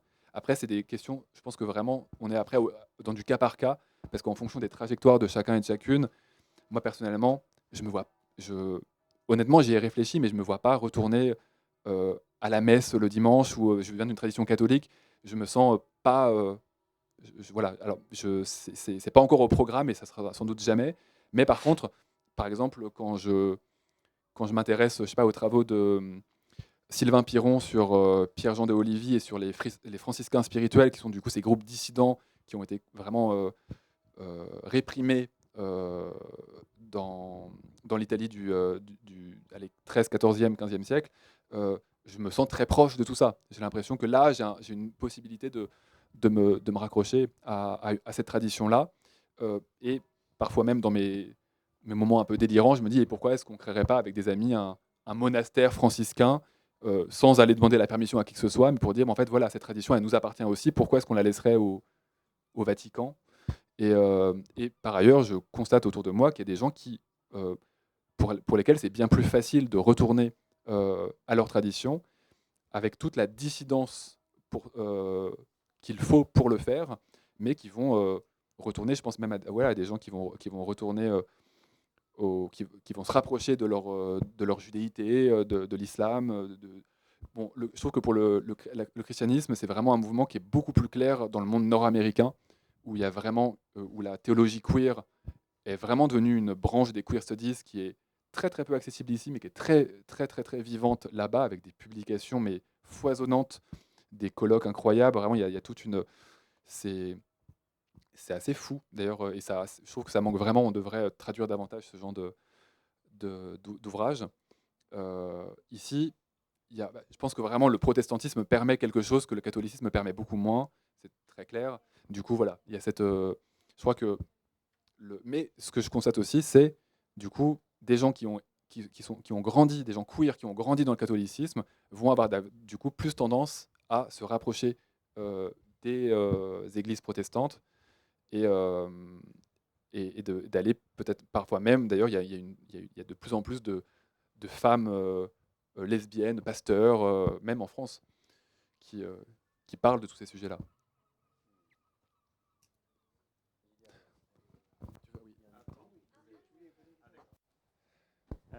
Bonjour. Moi, je vais exprimer quelque chose de très très différent du coup, mais je suis vraiment très content d'avoir pu vous écouter. C'était vraiment un cheminement assez passionnant. Enfin, c'est vraiment génial. Donc moi, je suis vraiment très très rationaliste, très scientifique. En fait, je suis très agnostique, donc je suis vraiment très très loin de ces sujets-là. Et pourtant, en fait, récemment, je me rends compte, pour un cheminement un peu personnel aussi sur des addictions, en fait, je me rends compte qu'il y a quelque chose de la spiritualité qui est essentiel dans notamment aller mieux vis-à-vis d'un certain nombre de problèmes qu'on peut avoir. Et en fait, ces choses-là, pour moi, elles se traduisent aussi dans le concret, le réel, le moderne, en fait, la vraie vie d'aujourd'hui, pas la vie de la spiritualité moyenâgeuse, en fait. Et du coup, c'est en ça que ça me touche, en fait, ce que vous dites. Parce que, justement, même si certaines personnes ne croient pas en Dieu, etc., en fait, il y a quelque chose du collectif, de pourquoi est-ce qu'on est là, qu'est-ce qu'on fait, en fait, ensemble, qui prend corps aussi dans ce que vous dites, vous. Donc, merci beaucoup. Voilà. C'était pas vraiment une question, peut-être, mais voilà. Non, mais c'est très... je pense que c'est ça qui est intéressant. Comment dire, l'idée d'une... C'est pour ça aussi que je m'en suis remis au terme de mystique, parce que là, justement, on revient aussi à ça. La mystique, d'ailleurs, même Bataille, en vérité, se défendait. Il y a des textes de Bataille où Bataille dit, en fait, je suis pas un mystique. Il avait peur, l'expérience intérieure, il se défend quelque part d'être un mystique. Donc, parce que le terme mystique, il y a un livre entier j'ai oublié le nom de cet auteur, qui est une histoire du mot même de mystique, qui a un mot, justement, c'est le mot le plus vague possible en termes dans le vocabulaire des sciences religieuses. Il n'y a pas plus vague que la mystique. Et du coup, on parle de mystique à tort et à travers. On parle, je sais pas, de la mystique politique de Peggy à la non-mystique de Bataille. Et après, sans compter de toutes les traditions des mystiques, et aussi c'est un mot quand même occidental, mais qui a eu une certaine résonance hors de l'Europe, ce qui est aussi très intéressant. Et voilà, ce vague-là, je crois aussi que c'est un mot. Voilà, l'idée, c'est aussi de produire comme ça, c'est pas une théorie, mais du coup une disposition qui puisse aussi toucher des personnes qui se sentent agnostiques et voire même athées, parce qu'en fait ça résonne quand même à un certain endroit où même si c'est assez intuitif et on ne sait pas trop exactement à quel endroit ça vient toucher, mais on sent que ça connecte avec quelque chose. Donc je suis assez content de voir que ça l'a fait. Et tu parlais, je crois que tu as parlé d'addiction à un moment.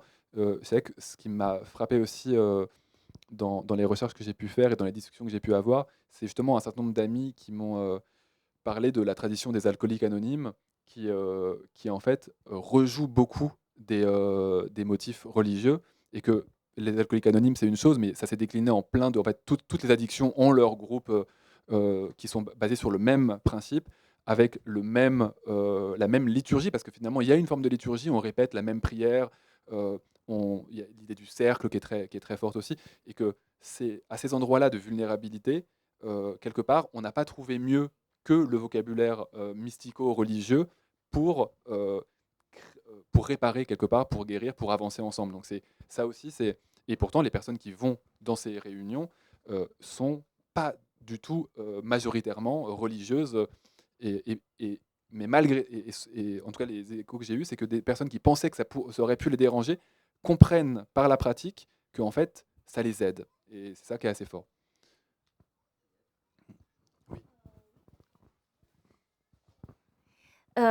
Juste quand vous avez parlé de catholicisme, ça m'a apporté à l'amont. Il y a un podcast qui est très, très successful, exiteuse, on dit en français. Il y a beaucoup de succès. Et sur les femmes religieuses dans le XVIIe siècle, dans les convents catholiques, et les queerness dans sa vie et ses relations, parce que naturellement, il n'y avait pas un vocabulaire et il n'y avait pas de normatif avant le 19e siècle. Et alors, il y avait une grande zone d'ambiguïté où il y avait beaucoup de pratiques qui n'étaient pas péchées parce qu'on ne parlait pas. Et alors, ce n'était pas un problème. Et je peux vous donner après, c'est très intéressant ce qu'elles font. Et aussi, je voudrais vous demander un peu la structure, pas la structure, mais comment vous concevez les livres. Je suis très curieuse, c'est plus théorique, c'est plus historique, c'est plus manifeste, c'est plus européen, c'est plus global. Je suis très curieuse de quelle façon vous envisagez, ou si c'est encore pas tant envisagé. Je voudrais un peu demander pour ces projets du livre qui est lié à la conférence aujourd'hui. Merci beaucoup pour tout ça. Je serais très curieux de ce podcast. C'est vrai que j'ai vu passer, encore une fois, en théologie queer, dans des revues de théologie queer américaines, des articles sur le lesbianisme, le crypto-lesbianisme de certains couvents français. Et je suis justement au 17e, voilà, du 16e, je crois, au 18e. Et j'ai articles auxquels j'ai pas pu accéder parce qu'en plus, c'est des trucs, voilà, il faut être universitaire là-bas pour pouvoir, j'ai pas réussi à. Et je suis là encore, je trouve qu'il y a un manque. Je trouve ça assez fou qu'aux États-Unis, il y a plus de ressources sur la queerness de la tradition catholique française qu'ici. Donc il y a beaucoup de travail et je serais curieux d'entendre ça. Et pour ce qui est du livre, c'est sans doute ça va évoluer, mais pour l'instant, il se présente comme bon. Il y a là ce que j'ai proposé aujourd'hui avec quelque chose de manifeste où j'ai vraiment quelque part enchâssé plein d'intuitions et qui tournent presque parfois au slogan, il faut quand même. Mais le livre, ce sera une alternance de fragments autobiographiques avec parfois peut-être des éléments aussi un peu plus fictifs. Mais l'idée, c'est vraiment de déployer cette mystique, cette idée de la mystique queer en partant de mon propre cheminement et de faire presque une archéologie autopathographique, parce que c'est vraiment lié à la sensibilité. L'idée n'est pas de raconter ma vie, c'est pas un jeu d'autofiction réellement ou d'autothéorie, c'est plus vraiment aussi de créer des espaces de respiration, parce que c'est des sujets quand même qui sont assez lourds et que j'ai pas envie de faire un livre de théologie ou de pur avec voilà, des arguties scolastiques ou autres. L'idée, c'est vraiment de donner à sentir pourquoi est-ce que, alors que je pensais pas que c'était ce qui m'attendait, j'en suis maintenant arrivé à cette certitude que c'est là l'endroit où j'ai envie d'être. Et d'où aussi cette espèce de coming out de théologien que j'ai fait. D'ailleurs, pour le festival, je me suis présenté comme poète et théologien, ce qui est complètement faux d'une certaine manière. Je ne suis pas du tout identifié comme théologien. J'ai fait une thèse en histoire de l'art, ce que je ne suis pas non plus. Mais je suis vraiment voilà, poète. Mais pour moi, c'était important justement de jouer aussi avec les qualifications, de dire, mais en fait, oui, est-ce que finalement, je ne suis pas théologien? Mais voilà, le livre, il va essayer de... Ça va être un livre littéraire. Moi, je ne peux pas m'empêcher quand même de... Je pense qu'il n'y aura pas de poèmes, mais ce sera vraiment des fragments très théoriques, suivis de souvenirs, de fragments très personnels, et aussi parce que je pense que le risque par rapport à un texte, à des sujets comme ceux-là, c'est encore une fois de créer quelque chose de trop rigide ou de trop assertif, alors qu'en fait, au final, tout ça est quand même très doit rester, je crois, très souple et très fluide. Là encore, je pense que ce serait presque trahir mon objet si je faisais un objet qui serait trop calibré. Donc l'idée, c'est aussi de recourir encore une fois aux fragments et faire dialoguer les registres de langue aussi pour que lecteurs et lectrices puissent passer un bon moment tout simplement. Je crois. Donc voilà, c'est un peu l'idée du livre. Non, moi j'avais plein de choses à dire, mais simplement pour rebondir sur cette question bibliographique, est-ce que tu mentionnais en fait comme étant un courant important dans le champ des queer studies en fait aux États-Unis, parce que bon, enfin, se pose quand même la question de comment un mouvement, si mouvement il y a ou il y aura, peut se constituer. Ma question concernerait davantage comment tu produis des dialogues, quoi, disons avec ceux qui, en France ou pas internationalement, disons, commencent à constituer des ponts à ces endroits-là. Et je pense par exemple à Yuna Vicentine, Mohamed Amermesian dont tu parlais tout à l'heure. Et voilà, est-ce que vous dialoguez? Est-ce qu'il y a quelque chose qui se construit? Puis là, bien sûr, avec les communautés queer et avec ce qui fera la transition juste après, avec cette forme de communisme expérimental, enfin, que tu remobilisais via la figure de Fourier, etc. Enfin, ces formes de phalanstère, enfin, voilà, d'espace, en fait, communautaire, en fait, mais aussi d'élaboration politique et sans doute aussi c'est quelque chose auquel on est très régulièrement confronté dans le champ de l'art en fait. Je vois Nathalie Desmet qui est une collègue à Paris 8, on s'est retrouvés très régulièrement dans des soutenances de master d'étudiants et en fait c'est beaucoup d'étudiants qui disons travaillent à cet endroit de mobilisation politique et artistique queer en fait, pratique en fait des formes de néo-rituels en fait de communautés en fait qui tendent en fait à ce type de voilà et bien sûr dans la tradition la tradition ouais voilà enfin mais pas seulement quoi oui écoféministe etc quoi donc enfin bon en tout cas ma question principale elle concerne ce dialogue le dialogue ouais.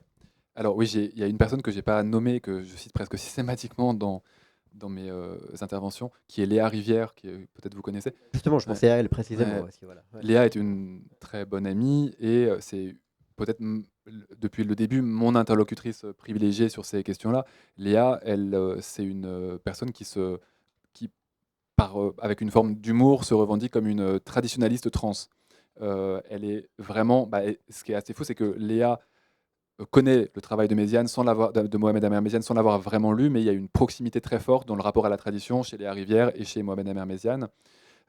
Et donc Léa a publié un livre qui s'appelle L'odeur des pierres mouillées aux éditions du commun, qui est un livre absolument magnifique, et dont le dernier texte s'appelle Amour municipal, et c'est un texte qui se présente comme une sorte de dialogue assez souple et presque léger sur des sujets, mais qui en fait touche à des questions essentielles en termes de tradition. Et pour le coup, Léa a créé un lieu à la Grand Combe. Voilà, c'est ce lieu auquel je pensais, mais qui, auparavant, Léa s'est surtout fait connaître aussi avec un collectif qui s'appelle Dance for Plants, enfin, qu'elle a dansé pour un collectif de chorégraphes pour les plantes, en fait. C'est ça. Et Léa est quelqu'un qui a beaucoup aussi appris au contact des faits radicales à Voltaire. Donc voilà, il y a aussi, quelque part, elle hérite d'une tradition qui lui préexiste. Mais ce qui est intéressant, c'est effectivement Dance for Plants, ça a été un grand moment pour elle. Mais là, le projet donc, qui s'appelle Les Habités, qui est à la Grand Combe, il y a déjà le rêve d'un futur coven, au sens vraiment à la fois du coven de magicienne, mais aussi du couvent religieux d'une manière d'un monachisme plus monothéiste, disons. Et j'ai moi-même créé un lieu là qui est à Herblay-sur-Seine, qui est encore en gestation, disons, parce qu'on a ouvert les portes pour la première fois il y a seulement quelques mois, mais qui est un espace pour moi, dont le but principal est justement de créer un lieu de rassemblement sur ces thématiques-là, avec du coup, des gens comme Yuna Visantin, que je n'ai pas encore rencontré, mais que j'ai lu avec grand intérêt, qui a écrit un livre qui s'appelle Spiritualité radicale aux éditions Divergence, et qui est un peu le livre qui, j'ai l'impression, il a ouvert quelque chose à cet endroit-là. Et Yuna, c'est quelqu'un que je veux inviter. Et Mohamed Amer Méziane, j'imagine souvent aux États-Unis, mais c'est quelqu'un de Oui, tellement très souvent à Ah oui, Paris aussi. bah, Ouais. il faut. Mais oui, j'ai vraiment envie de poursuivre ce dialogue-là que j'ai surtout avec Léa pour l'instant et avec en fait beaucoup de personnes qui sont pas forcément sur ces sujets de manière unique, mais qui en fait se ressentent aussi ce besoin d'avoir un espace qui puisse d'avoir juste de reprendre, de trouver des manières d'avoir ce dialogue. Là aussi, et ce qui revient souvent, c'est aussi le fait que quand on se pose ce genre de questions et qu'on est par exemple artiste, c'est pas forcément évident d'amener ces questions-là au niveau de sa pratique artistique ou même du monde de l'art. Il y a une peur par rapport au monde de l'art qui est quand même très vorace en termes de récupération, de digestion, de tout ce qu'on peut produire. Et du coup, je sens qu'il y a à la fois, on va s'autoriser à tester des petites choses, voilà, dans des performances, mais clairement, faire un rituel à la Fondation Ricard, il y a quelque chose de décevant, toujours. Mais c'est les murs qui veulent ça. Genre, c'est Non, mais il y a quelques artistes enfin Grace Interitu, par exemple, peut-être que dont tu as croisé la Ouais. pratique, en fait, mais c'est des pratiques de désenvoûtement de l'institution oui, oui. elle-même, quoi. C'est pas, il s'agit pas de chercher à produire des rituels à C'est l'intérieur, vrai. ça s'adresse au mur davantage Oui, oui. Bah après, j'ai fait partie d'une exposition au Palais de Tokyo, parce que je suis artiste aussi sous le nom d'Yuri Johnson, une expo qui s'appelle Le Grand Désenvoûtement. Et honnêtement, je peux pas dire que ça a été une bonne expérience. J'ai trouvé que je reconnais que que c'est sans doute Je faisais quelque pas chose. référence, pardon, à ce Oui, oui. projet Non, non, de Guillaume Desanges, mais plutôt. ouais. Bon, Mais c'est pour dire que effectivement, heureusement, il est possible de réussir à faire les choses de telle manière que ça honore d'une belle manière ce dont on a besoin. Mais les écueils, disons, sont là et ils sont quasiment systématiques. Et en disant ça, j'accuse pas du tout qui que ce soit dans les personnes qui essaient d'organiser ça, mais je pense tout simplement que le monde de l'art n'est pas le lieu idéal pour faire tout ça et qu'il faut inventer d'autres choses et, que c'est là où justement des traditions, par exemple je pense j'ai parlé de Marguerite Porete et des Béguin et Béguine. Les Béguines c'était des cercles de laïcs, surtout des femmes originellement, très inspirées par du coup ce grand philosophe et mystique qui s'appelle Maître Eckhart, qui a inventé des communautés religieuses, mais de personnes laïques, avec du coup tout ce que ça comportait de liberté beaucoup plus importante par rapport au monachisme, disons, plus orthodoxe. Orthodoxe au sens d'une orthodoxie religieuse. Et bien sûr, les Béguins et les Béguines ont été réprimés, Marguerite Porete a été brûlée, mais c'est des exemples qui, moi, m'intéressent beaucoup parce que je suis là, est-ce que ça vaut pas le coup justement d'inventer des modes de vie collectifs où justement cette question du rite, du rituel et de cet équilibre à trouver entre les deux pourrait se poser de manière concrète. Julien, ouais. Eckhart, c'est le nom du chien de Marc Alizard, donc, dont tu as peut-être croisé le travail aussi. Il y a le chien, voilà, qui est un livre qui est à la suite de la mort d'Eckhart, mais également Pop Théologie, enfin, qui est quand même un peu le grand livre qui cherche à montrer combien toute la culture pop en fait est une grande continuation en fait du geste luthérien. Justement, je voudrais dire que le nom de phalanstère est inspiré dans les monastères et les premières communautés utopiques ont pris de modèles monastères. C'est marrant parce que j'ai, par le hasard des choses, découvert Charles Fourier, donc un peu, on le présente comme souvent un des pères du socialisme utopique. Fourier est un homme du 19e siècle français, complètement fou à sa manière. Les livres il est très lié à des. Quelque part, il est un peu l'antidote au saint-simonisme, qui était cette utopie technologique, technophile, qui a un peu mal tourné.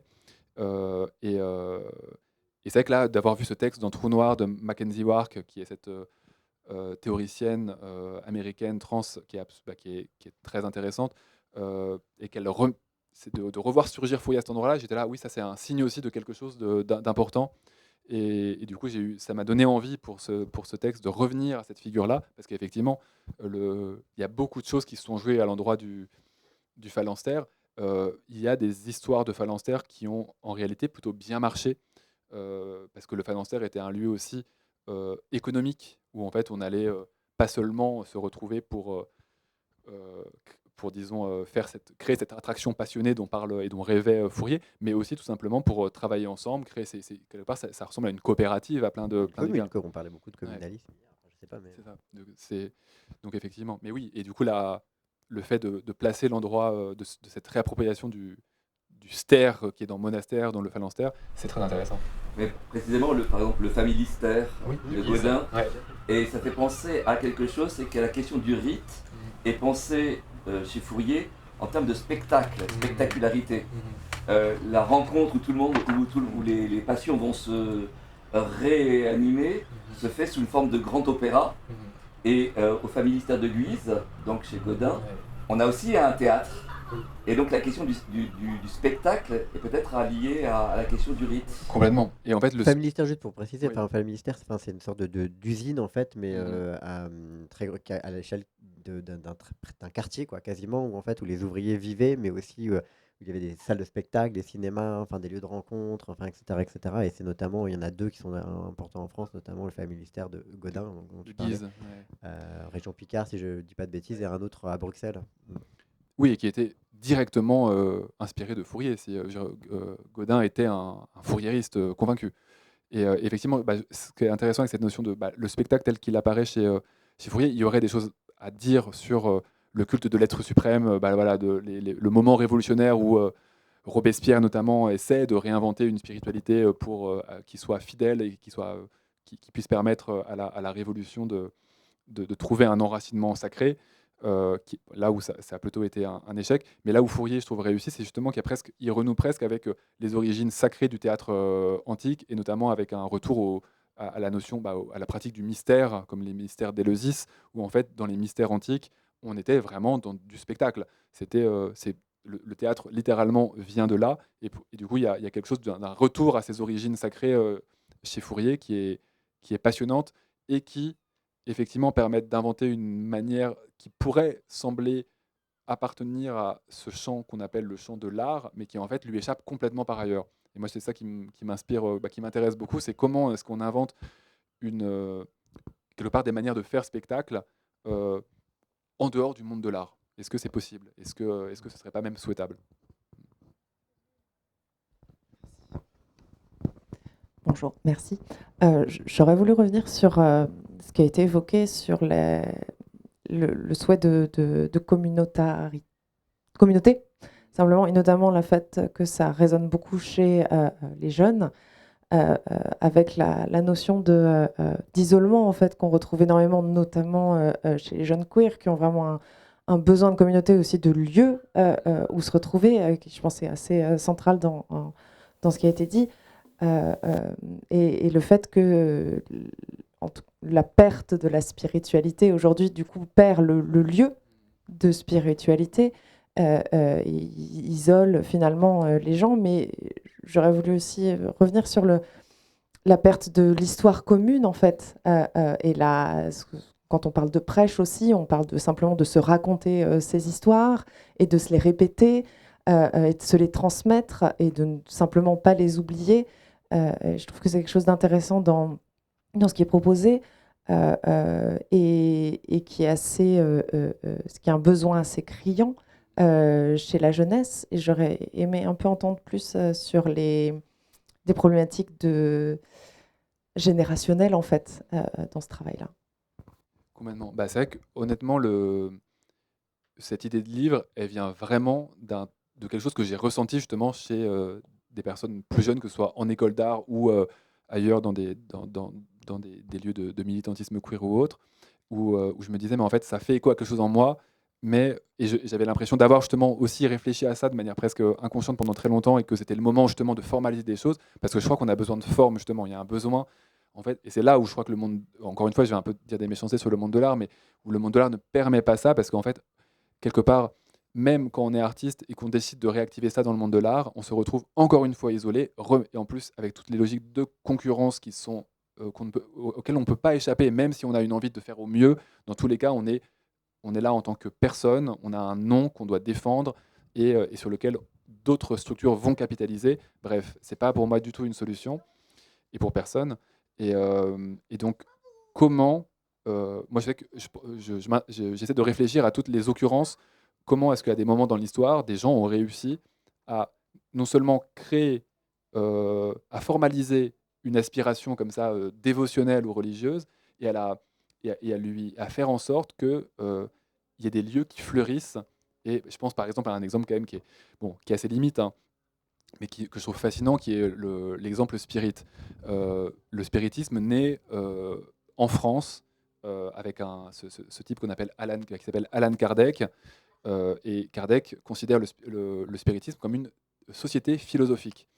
Le kardécisme en France, il a été très très influent dans la deuxième moitié du 19e siècle. Il a fini par s'étioler, mais il y a encore des églises spirites, des centres spirites, qui sont des sortes d'églises, de lieux de culte en France, et il y en a une immensité au Brésil. Le kardécisme a triomphé au Brésil. C'est peut-être la troisième ou la quatrième spiritualité brésilienne, c'est le spiritisme kardécien. Ce qui est quand même assez fou, qui a lui-même créé une alliance avec le candomblé, qui est lui la spiritualité afrodescendante au Brésil, et qui a formé ce qu'on appelle l'Ubanda, qui est une rencontre entre une spiritualité née sur le sol français avec la spiritualité afrodescendante brésilienne, ce qui est quand même incroyable. Et ça, pour moi, c'est un truc qui est inspirant dans le sens où ça pose vraiment la question de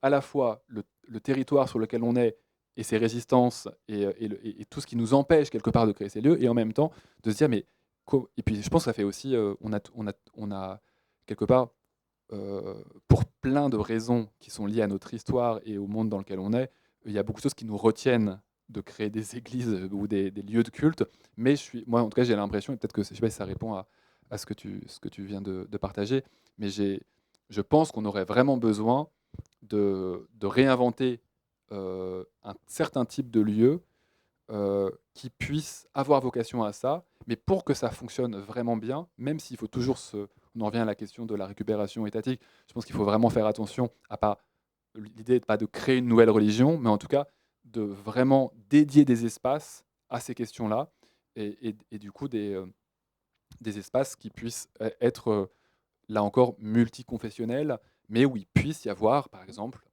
et là on en revient à cette notion de rite, où par exemple, à tel intervalle, régulièrement, que des gens prennent la parole et viennent haranguer la foule présente en partageant des émotions d'ordre mystique. Parce que je crois que le besoin, il est là aussi, et que, bon, à ma petite échelle, dans le lieu que j'ai créé, à Herblay-sur-Seine, qui s'appelle la Tilia, on fait régulièrement des événements où on finit souvent par faire un feu, et il arrive que les gens se mettent à chanter ensemble ou tout simplement à lire un texte qui a été écrit spécialement pour l'occasion, mais l'événement, personne n'a communiqué sur le fait qu'il allait avoir une lecture ou quelque chose, ça se fait spontanément, et ces moments sont extrêmement forts, et on en ressort avec l'impression et le sentiment d'avoir vraiment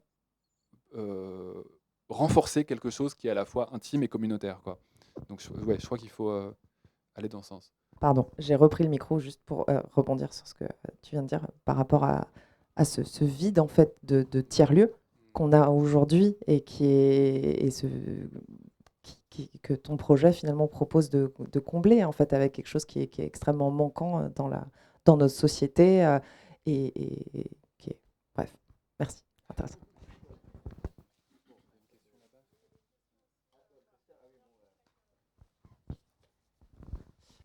Je crois que tout à l'heure tu demandais des réactions un peu brûlantes, donc du coup j'en ai peut-être une allez, rapidement pour la fin, mais la question est peut-être trop vaste du coup. J'étais à la fois fasciné par ton texte, qui est vraiment très très beau, qui est très intéressant, qui m'a beaucoup touché, et en même temps il y a quelque chose en moi qui brûle d'anti-clérical, qui a envie de manger du curé et qui est pas trop, qui est très anti contre le divin, et du coup ma question elle est à la fois peut-être bête et un peu méchante aussi. Pourquoi ajouter du divin pour les queers? Pourquoi les queers auraient besoin du divin? En fait, c'est quelque chose d'un peu bête probablement, mais c'est quelque chose que je ressens et j'avais envie de t'entendre là-dessus. Et c'est d'un rapport à l'invisible dont tu parles avant tout, enfin avant que ce soit une question cléricale. C'est effectivement, pour moi le rapport à l'invisible est déjà, même si on nomme pas cet invisible divin, par exemple, je pense encore une fois à Léa qui fait beaucoup de choses autour des mortes et qui se considère, bon, elle n'utilise pas le terme doula, mais presque une doula des mortes. Il y a quelque chose dans cette manière d'approcher le réel qui est déjà qui est déjà c'est peut-être que le mot métaphysique tel que le définit Mohamed Ahmed est vraiment très intéressant parce que je pense qu'il peut justement permettre de dépasser ce refus quelque part ou ce non-besoin, ce sentiment de ne pas avoir besoin du divin.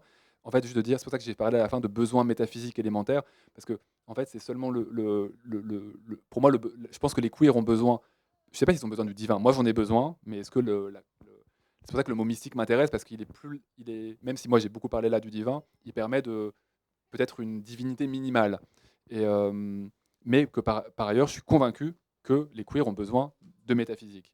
C'est-à-dire qu'on a besoin de pouvoir articuler nos existences physiques à des dimensions métaphysiques qui nous permettent effectivement d'accompagner j'allais dire les cycles de l'existence avec des dialogues avec ne serait-ce que évidemment la question des fantômes, elle est extrêmement importante et je pense que c'est pour ça qu'elle est très très présente actuellement dans la théorie et partout. Il y a beaucoup de livres qui sortent sur le rapport aux morts et aux mortes, sur les fantômes, sur les spectres.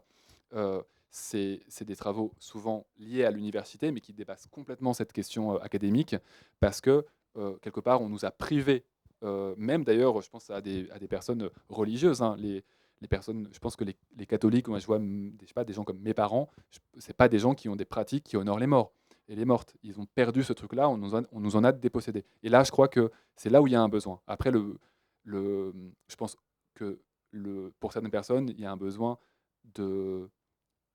vraiment, même c'est peut-être plus qu'un besoin, c'est peut-être une sensation, un appel vers quelque chose qui est encore plus grand et qu'on appelle divin. Et là, il y a une question terminologique qui est hyper importante parce que moi, je ne sais jamais comment parler de ça. Et du coup, il y a des personnes qui écrivent Dieu avec barré, Dieu avec un point E pour le féminiser. Il y a de multiples tentatives dans ce sens-là. Et je pense qu'il faut faire proliférer ces noms-là parce que c'est important qu'il y ait une grande diversité terminologique.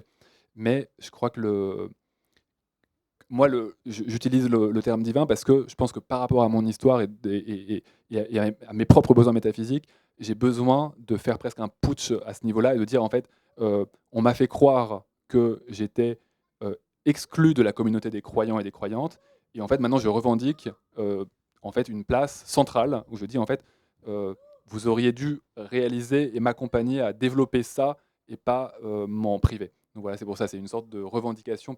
Il y a une forme de provocation, mais qui part vraiment d'un endroit de très grande sincérité, de dire en fait, peut-être que même d'une certaine manière, je me suis toujours senti même plus proche de ce truc qu'on appelle Dieu que par exemple mes parents ou mes grands-parents qui étaient pourtant des grenouilles de bénitier. Voilà.